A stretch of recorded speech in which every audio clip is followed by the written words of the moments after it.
Hello everyone, how are you? Well guys, this is day 24th of our government job vocab series. I have taken 5 very important, crucial, vital, significant words for you so that you can crack government exam as soon as possible.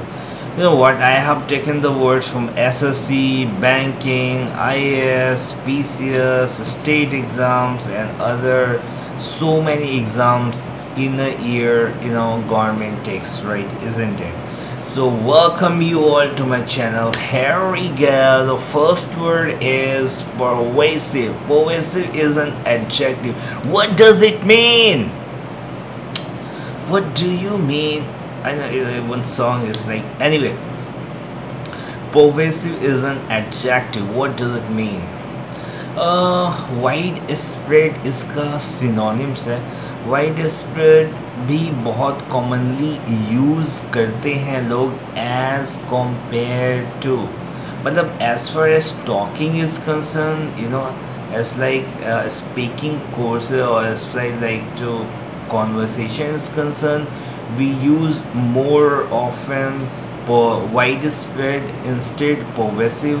But as far as in examination is concerned, both having the same meaning, but most of the time they give pervasive instead of widespread, because widespread is something what we use very commonly, and widespread is the synonyms of pervasive, right?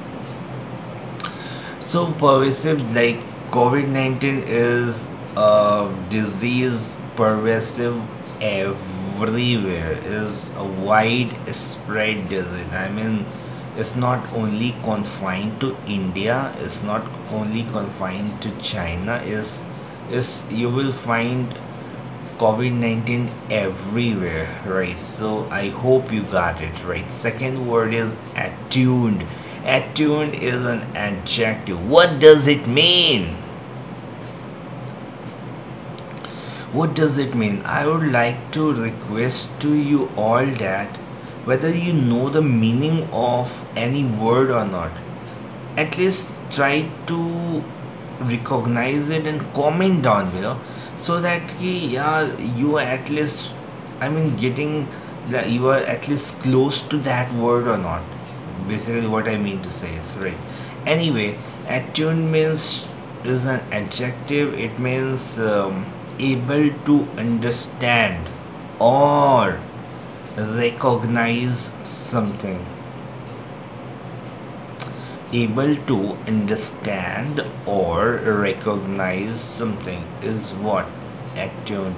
कुछ भी तुम समझ सकते हो, recognise कर सकते हो, इसको तुम कहो कि साउंड भी होना. साउंड होना means you are able to recognise कर पाते हो. I am a sound person means I am able to understand the things, I am able to recognise the things.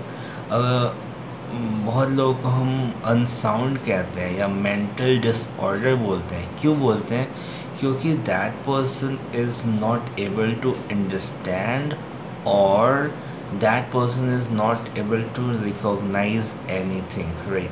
इसको हम ऐसे मोर और लेस सेम ही मतलब है, रिसेप्टिव के सेंस में भी यूज़ करते हैं. रिसेप्टिव के सेंस में यूज़ करने का मतलब है कोई भी इंसान रिसेप्टिव है, बहुत थोड़ा सा फ्लेक्सिबल के सेंस में करते हैं कि थोड़ा सा चेंजेबल है, रिजिड नहीं है basically, right? Third word is Vestige. Vestige is what? Is a noun. यार बहुत सारे कॉलोनीज में तुम देखते होगे या बहुत जगह तुम देखते होगे, जैसे क्या होता था, बहुत सारे बिल्डिंग्स जो थे जो जो ईस्ट इंडिया कंपनीज के टाइम पे बने हुए थे, जो ब्रिटिश जब गवर्न करते थे तब उन्होंने बनाया था. लेकिन अब वो बिल्डिंग रिवैम्प हो रही है. अब उसमें से हार्डली 1 से 2 बिल्डिंग ही बची हुई है, right?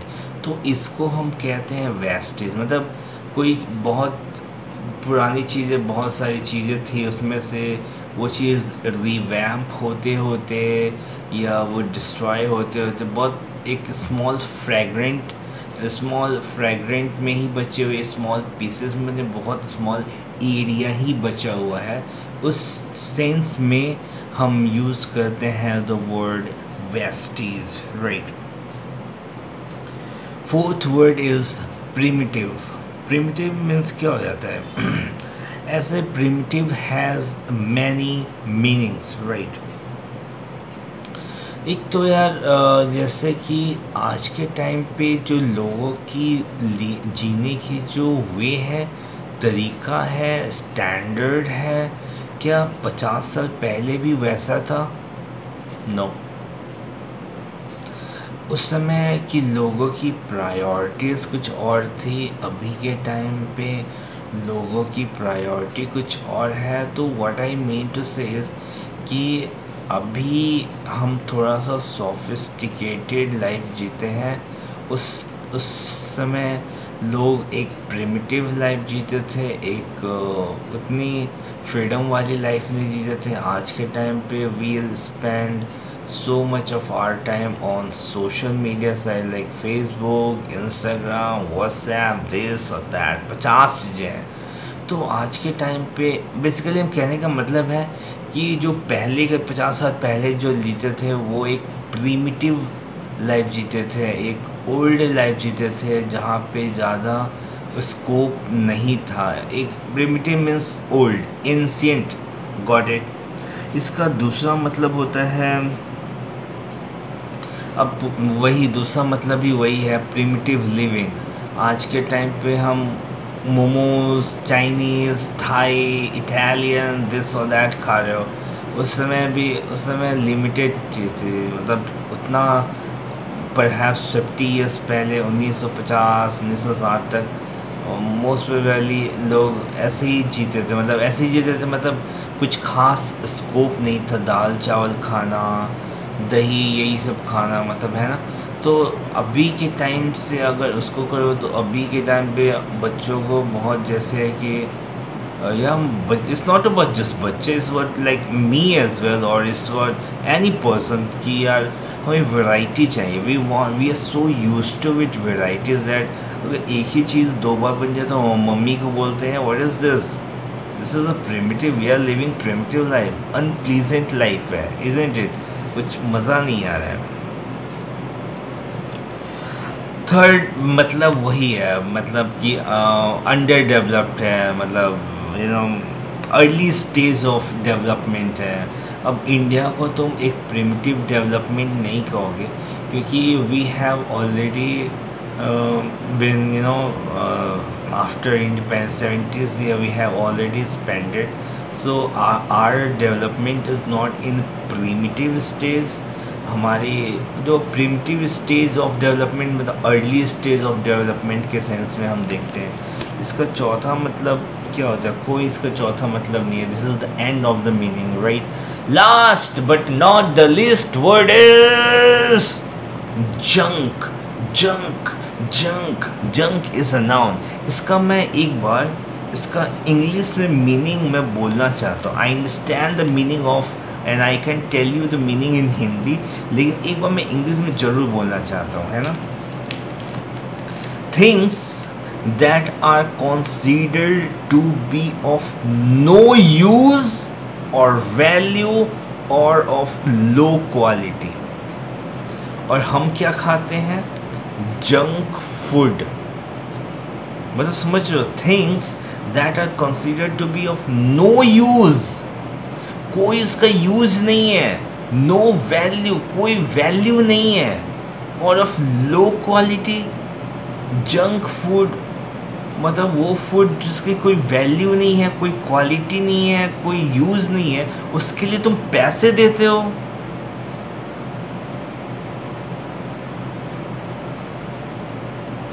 Horrible, it is horrible यार। I mean are you getting how stupid we are? Second इसका एक मीनिंग होता है a dangerous drug, especially heroin. इसका एक और मतलब होता है a dangerous drug specially heroin. तीसरा क्या मतलब होता है a Chinese ship with a flat bottom and square sail. इसमें भी क्या बताऊँ।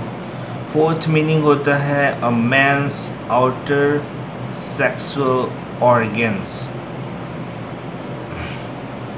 a man's outer sexual organs, right? Fifth meaning क्या होता है to throw out something because it does not work well or is worthless, same meaning है। Last meaning क्या है जंक मेल्स आती है ना यार, जंक्स फैक्स आती है, जंक्स ईमेल्स आती है, राइट। तुम जब अपना कोई मान लो जीमेल खोलते हो या याहू खोलते हो, तुम देखते होगे जंक मेल्स होते हैं, उसको तुम डिलीट करते हो क्योंकि वो इसको हम स्पैम्स भी कह देते हैं कभी कभी। सो फालतू मेल्स आते हैं, हमारी इनबॉक्स भर जाते हैं, isn't it? So this is me signing off from this video. Have a great day. Take care of yourself. Don't forget to subscribe this video, share this video, like this video, and share as much as possible so that more and more number of students gets benefited from this, right? So this is the whole intention of my videos. Have a great day.